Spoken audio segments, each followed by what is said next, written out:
Ja, strákar, þið eru komin í Pepsi Max-deildina, til hamingju með það, deildameistarar í lengjudeildinni. Takk fyrir. Þetta búið að vera undarlegt tímabil. Svo vært sér til orða tekið. Já, ég meina þetta er búið að vera einstakt algjörlega og þetta er eitthvað ár sem við erum náttúrulega bara að tala örugglega ansi lengi í sögunni sem stór skrítið og við þurftum að takast á við það og það tókst ekki verið en það að við erum vorum efstir þegar að mótið var slöfað. Og þeir náttúrulega, það er umtalað að Keflavíkurliðið var mjög skemmtilegt í sumar, skemmtileg sóknarbolti í leikinn, nóg mörkum. Já, það er gaman að heyra það og við erum að heyra það víða í kveðjum og öðru að fólk hafi haft gaman að þessum bolta sem við spila og við vildum spila dálítið djart, skorum langflest mörkin og fengum í staðinn kannski dálítið meira á okkur heldur en hinn toppliðin en já, við viljum spila fótbolta sem fólk vill horfa á, það er ekki spurning. Og þú sagðir okkur það í viðtali hérna fyrir að þið eru þessu til að skemmta? Já, fótbolti á náttúrulega snúast það. Þóttum að við viljum ekki vera of háfleygu með það, þá skiptir okkur máli að við viljum spila fótbolta sem að fólk vill koma að horfa á, það þarf ekki að draga það á völlinn. Og það getur alveg kostað, en það gekk upp í sumar. Nú undirbúningstímabili fyrir þetta tímabil, hvernig gekk það svona? Það gekk bara rosalega vel hjá okkur strax frá byrjun. Við unnum svona flesta leikina okkar í vetur og spiluðum við nokkur Pepsi-deildarlið og bara það fór að fúnkera mjög fljótt hvernig við vildum spila og við reyndar okkur vantaði framherja, við vorum með kantmenn sem spiluðu bara frammi hjá okkur í meira og minna allan vetur en samt voru að vinna leiki og samt var sóknarleikurinn að ganga mjög vel og skora mikið mörkum. Þannig en við vissum að við myndum finna líka réttu framherjana til þess að styrkja liðið þá yrði liðið okkar ennþá sterkara og það tókst vel að finna útlendingana þrjá sem að styrkja okkur núna. Þeir pössuðu allir mjög vel inn í það sem við vorum að gera. Þannig að við verðum bara öflugir eftir því sem að leið á undirbúningstímabilið og svo og raun og veru líka eftir því sem leið á keppnistímabilið. Við vorum að spila okkar besta fótbolta undir lokin. Alltaf mikil og góð breidd í hópnum? Já, ég held að við verðum með góða breidd miðað við lengjudeildarliðin en svo vitum við að núna að í Pepsi-deildinni, Pepsi Max, það verður erfiðara, klárlega, það er mikill munur á deildunum og sérstaklega kannski topp 5-6 liðin í Pepsi Max eru gríðarlega sterk og með mjög mikla breidd og við erum kannski með lið sem er með minna fjármagn úr að spila þannig að við þurfum að standa okkur vel aftur á leikmannamarkaðnum og vonandi hafa einhverjir leikmenn áhuga að koma til liðs okkur og taka þátt í þessari uppbyggingu og byggja og búa til gott lið. Þeir eru ekkert að missa neina leikmenn sem að fyrir síð? Það gæti orðið einhverjar breytingar kannski. Já, þetta allt svona strax eftir tímabil, einhverju sem er að klára samninga og svo einhverju sem renna út í lok næsta og þá reynt náttúrulega að tryggja þá til lengri tíma þannig að þetta allt bara suðupottur í gangi núna hjá öllum félögum á þessum tíma. Nú þeir eru náttúrulega með fjölmarga unga og efnilega sem að staði sig vel í sumar eins og Davíð Snær og fleiri. Já, mjög svo. Þessi strákar meiri segja eins og Davíð er að klára sér 3. tímabil, þannig að þeir eru konum með rosalega mikla og mikilvæga reynslu og fengu náttúrulega mjög harða reynslu náttúrulega þegar þeir fengu sénsinn 2018 þegar margir lykilmönnum detta þar út, fá mikla eldskírn þar og klára það með kassan frammi þótt að stigataflan hafi verið leiðinleg og búa því í framhaldinu. Nú, annar flokkurinn ykkar, það eru einhverja að ganga upp líka. Sjáu þið fyrir ykkur einhverja þar sem eiga möguleika inn í hóp? Ég skal taka það líka bara. Það var einmitt kveðið í hóp núna hjá þeim sem er að klára annar flokkin og þeir eru fámennur hópur en það eru samt nú þegar 2 strákar, Björn Aron og Gunnólfur sem hafa verið í æfingahópi hjá okkur og það er stefnan hjá okkur að ef að leikmenn á þessum aldri hafa rétt hugafar og hafa eitthvað til að bera þá munu þeir fá tækifæri í það minnsta til að æfa með liðinu.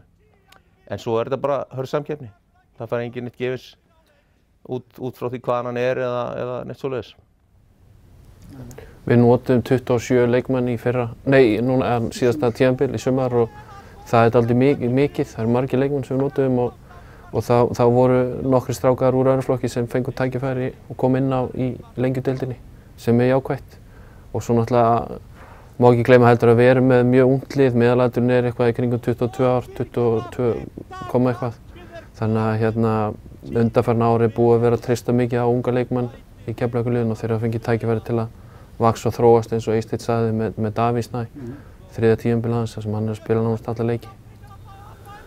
Nú, það segir sig sjálft að álagið í efstu deild náttúrulega talsvert og þó breiddin hafi verið mikil og góð í sumar, þá líka svona í umræðinni eftir þetta tímabil jafnvel að fjölga liðum í efstu deild sem að eigur leikjaálagið ennþá frekar. Hvernig leggst það í ykkur? Já, við vitum nú svo sem ekkert hvað verður.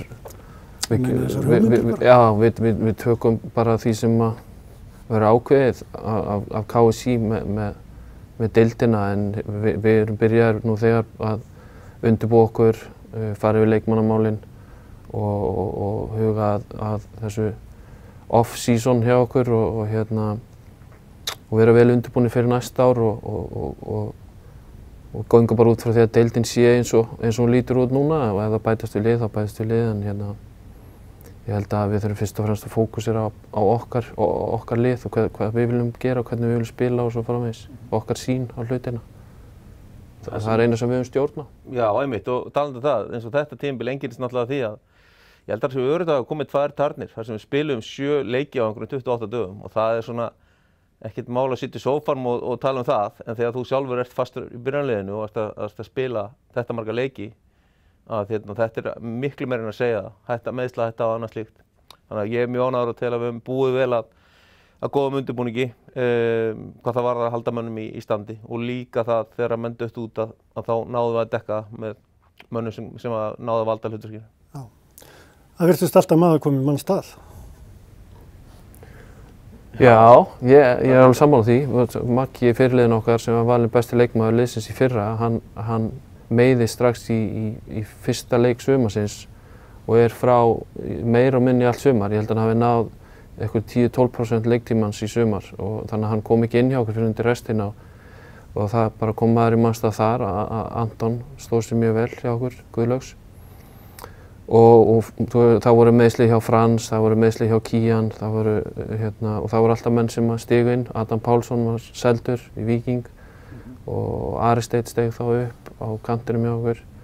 Þannig að við vorum mjög ánægðir með það að menn stigu inn í hlutverkin sín og við höfum mjög vel mótaðan leikstíl og við ákvaðum við þurftum að vera sammála hlutina þegar við byrjum að vinna saman og það tók okkur alveg smá tíma að komast að því hvað við getum verið sammála um. Við erum ekki sammála um allt, alltaf, en finnum lausn saman og við eyddum mjög miklu hluta af undirbúningstímabilinu í sóknarleikinn, æfa hann og uppspil og hvað það vildi sjá frá leikmönnum sóknarlega og gerðum alltaf ráð fyrir að við hefðum síðan einhverja 2 mánuði til að fara í varnarleikinn.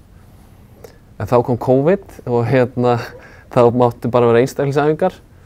Þannig að við fórum kannski inn í sumarið með varnarleikinn aðeins svona vanþróaðri heldur en sóknarleikinn og það kannski sést svolítið á þegar við gerum upp sumarið að við skoruðum 57 mörk í 90 leikjum, það eru 3 mörk að meðaltali leik en við fengum á okkur 27 sem er 1,5 í leik. Það er svona, fengum á okkur aðeins svo mikið en við vorum bara nálægt í að slá markamet í þessari deild. Þið voru mjög nálægt í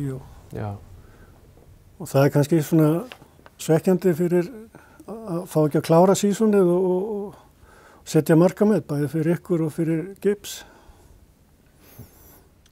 Já, ég hef nú sagt það við strákana, ef einhver segir að við höfum sloppið auðvitað með að mótið hefur verið flautað af, þá vil ég meina frekar að við höfum verið stoppaðir af í til dæmis að ná sögulegu markameti. Þannig að ég hef ekki verið hræddur við að spila áfram, en samt fannst mér þetta klárlega rétt ákvörðun. Ég held að þetta hefði ekki verið, ég held að verið sanngjarnara að telja 20 og 22 leikjum þar sem öll liðin voru á jafnréttisgrundvelli heldur en að fara að spila eitthvað allt annað mót með allt öðrum leikmönnum hjá meiri hluta liðanna sem að hefði skekkt þetta allt og mikið að mínum mati. Já. En hvað gerist núna? Er núna bara pása hjá liðinu? Fá þau frí strákarnir og Já, hvernig byrjaði þér aftur svo? Við tökum allavega 1 mánuð frí. Þetta búið að vera ofboðslega langt og strangt tímabil og reynt mikið svona á hugafar leikmanna og þolinmæði og erlendu leikmenn búin að vera lengi burtu frá fjölskyldum sínum og kærustum og þurfa svona að ná að kúpla sig aðeins frá fótboltanum núna og við búum að því á Íslandi við erum með lengsta undirbúningstímabil í heimi þannig að það verður alveg nógu langt á næsta tímabil líka þó að við tökum smá pásu núna og við gerum ráð fyrir að vera með svona langflesta leikmenn okkar áfram þannig að liðið okkar á að vera ágætlega mótað og ég held að þeir verði vel undirbúnir fyrir næsta ár. Nú tölum við að þið þyrftu að vera sammála allt. Hvernig hefur þetta samstarf eitthvað gengið svona? Og þú búin að vera hvað, 3 ár með liðið? Ég allavega með Þorvaldi fyrst 2016, svo Lauga 2017 og halvt 2018 og svo Janko og svo núna Sigga og fótbolt náttúrulega rosalegu skoðanarleikur, sérstaklega þegar það eru 2 sem að stjórna. En og við höfum alveg tekist á bara og okkur finnst ekkert eðlilegra heldur en það, við vissum það líka alveg, við byrjum saman með þetta. En síðan bara höfum við þróað með okkur bara ágætis svona tækni í þessu og ég held að við séum bara að vera betri og betri að vinna saman og ég hlakka bara til samstarfsins, ég get ekki að tala fyrir Sigga en ég bara mjög spenntur fyrir framhaldinu og við tókum fund strax í gær bara þar sem við vorum að fara yfir þetta allt saman og svona setja fyrstu grófu myndin að því hvernig við ætlum að sjá til þess að liðið verið tilbúið næsta sumar. Já. Þú vilt kannski tjóða eitthvað um þetta ekki? Já, það er nýtt fyrir mér að vera 2 aðalþjálfara þannig ég hef verið aðalþjálfari en líka verið í aðstoðarþjálfara hlutverki með Rúnar Kristensen hjá Lillestrøm í 2 ár en svona miklu meiri reynslu þá sem aðalþjálfari en við deildum alveg fullt í vetur og vorum svona svolítið tíma fannst mér að vera sammála hluti í byrjun en svo gekk samstarfið betur og betur fannst mér eftir smá leið og við erum líka stundum sammála að vera ósammála og við erum til dæmis eins og með leikmenn, við erum sammála það að við verðum að vera sammála leikmenn og stundum hefur annar okkar svona sterkari skoðun á leikmannum en hinn og þá sá sem með kannski veikari skoðun að segja ok, heyrðu, ég treysti þér fyrir þessu eða þá segir við verðum bara að vera sammála með ósammála með þennan og við tökum enga leikmann eða losum enga leikmann nema við séum báðir sammála og þannig ég held að við reynum líka að nýta styrkleika hvors annars liðinu til góðs og það eru allir þjálfarar með sína styrkleika og veikleika og ég held að okkur tekst bara vel að reyna að hjálpa liðinu okkar að verða betra. Ég held líka svo skjótinu með þetta að allar ákvarðanir sem við höfum þurft að gefa okkur öðrum, ég held að það hef aldrei farið út fyrir okkar 2 manna tal hvor átti ákvörðunina og ég tel það skiptir líka miklu máli. Að standa saman. Já, ég meina þú veist, það getur skapað einhver úlfúð annað ef einn leikmaður er tekinn út úr liðinu eða annað og hann hefur það sé frá þér þjálfarinn með öðru slíku. Það er alls konar svona sem að þú þarft að spá í þegar eru 2 aðalþjálfarar sem þú þarft kannski ekkert að velta fyrir þegar það er einn sem heldur algjörlega stjórnartaumana. Nú ert þú með náttúrulega reynslu af þjálfun við allt aðrar aðstæður en þetta. Kína og landslið og annað. Veistu mikill munur á þessu? Já, sko þetta var kannski, ég er búinn að þjálfa síðan 2007 og að megninu til landslið, kvennalandslið í 7 ár og kínverska kvennalandslið og svo í Kína og þjálfaði IBVF kalla megin og svo hjá Lillestrøm en þetta var kannski svona fyrsta tímabilið þar sem að ég gat haft svona mjög mikil áhrif á undirbúningstímabil sem einn af aðalþjálfurum hjá kallaliði og með landsliðum þá náttúrulega ertu ekkert með eitthvað undirbúningstímabil og leikmenn eru bara í sínu félagsliðum en þarna gátu við kannski fyrsta skipti svona skipulagt undirbúningstímabilið mjög vel og fylgdi eftir en svo kom COVID þannig að þetta var ekki eðlilegt heldur undirbúningstímabil sko. Þannig að ég var búinn að hlakka mjög mikið til þess því þegar ég var með IBVF þá var hópurinn tvískiptur og helmingurinn æfði í Vestmannaeyjum og hinn helmingurinn æfði í bænum. Þannig að það var aldrei svona allt liðið saman að móta taktík og koma mönnum í toppstand. Þannig að Engin æfingarferð? Já, og svo var engin æfingarferð heldur núna. Þannig að þetta var svona mjög óhefðbundið undirbúningstímabil aftur. En þetta verið allt í reynslubankann og að mörgu leyti var þetta erfiðasta tímabil hlýtur að vera fyrir leikmennina í liðinu okkar að vera, þetta tók heilt ár að klára þetta mót og samt, þú veist, voru leikir eftir. Þannig að og margar pásur og þetta verið allt í reynslubankann og maður verður vonandi bara betri þjálfari fyrir vikið. Leikmenn virðast að bara tekið þessu vel og tekist höndum saman og stutt hvern annan.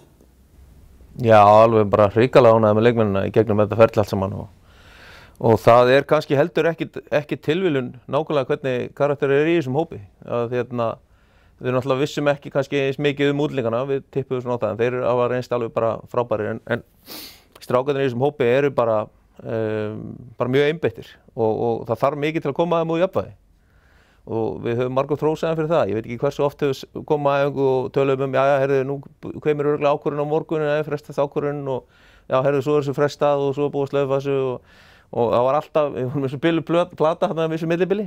En þeir héldu alltaf dampi og bara alveg frá síðustu æfingu eftir nánast 1 ár sko frá við byrjum undirbúningstímabili. Þeir fá frá mér mikla aðdáun fyrir það hvernig og þeir voru algjörlega tilbúnir í að taka þessi síðustu 3 leiki. Það var aldrei nein ósk frá þeim maður fann það að skynja að þessu eru slaufað. Einbeitingin alveg í botni. Já, bara andinn. Það mjög sjaldan sem að einhver kemur með hangandi haus eða fer. Þetta bara, við erum mjög ánægðir með hópinn. Já, og svo næsta undirbúningstímabil og það bara vonandi að COVID verði þá svona að fara að gefa frið til æfinga. Ég ræddi við hann Adam Árna til dæmis í vor og hann sagði, hann lýsti því yfir að þetta væri sennilega leiðilegust æfingar sem hann hafi nokkuð tíma farið á, það voru æfingarnar í COVID. Já. Það var ofboðslega lítið í boði í COVID-pásunni annað en útihlaup og styrktaræfingar sem gátu gert sjálfur heima hjá sér og svo æfingar sjálfur á sparkvelli eða á hlaupabraut. Þannig að þeir eru heiðurskilin fyrir að hafa þraukað í gegnum það tímabil. En við svona sem erum eldri í þessu, við náttúrulega svona voru okkar undirbúningstímabil meira og minna allan veturinn í gamla dag. Það voru innanlandsæfingar einu sinni 2 sinnum í viku á parketti og heppnir að við höfum aðgang að gervigrasi, annars var það bara mölinn og snjórinn út að hlaupa. Ég veist að Kjartan Mósson, hann hefði verið ánægður með þetta undirbúningstímabil. Hlaupinn á Volbíkinu. Ég er ekkert endilega viss að allir leikmenn í dag myndu þrauka í gegnum svoleiðis ár eftir ár sko. Nei. En það allavega næsta ári, Pepsi Max-deildin og það var náttúrulega bara að standa sér það, blúsandi sóknarbolti og skemmtun fyrir Keflvíkinga. Já, við skulum vona það. Það sem við erum, ég persónulega náttúrulega tekur liðinu þarna 2018 og eftir það season þá setjumst við niður með stjórninni og förum yfir hvað við viljum standa fyrir og hvernig við viljum gera hlutina og það er það sem ég er ánægðastur með, að við erum algjörlega á réttri braut og á pari við það sem að þarf að tala og hvernig við viljum gera hlutina og við erum heppnir að fá Janko með okkur í fyrra og svo aftur Sigga núna, þannig að þeir hafa báðir á sinn hátt elt hjá okkur starfið og elt þessa stráka. Þannig að það er það sem ég er ánægðastur með. Ég hef engar áhyggjur að við erum ekki tilbúnir í Pepsi-deildina við vinnum að styrkja liðið hæfilega og ég er alveg sannfærður um það að með þessum réttu og vönduðu vinnubrögðum þá munum við standa okkur. Skulum vona það. Ég þakka ykkur fyrir komuna og óska ykkur góðs gengi svo næsta ári. Takk fyrir. Takk fyrir.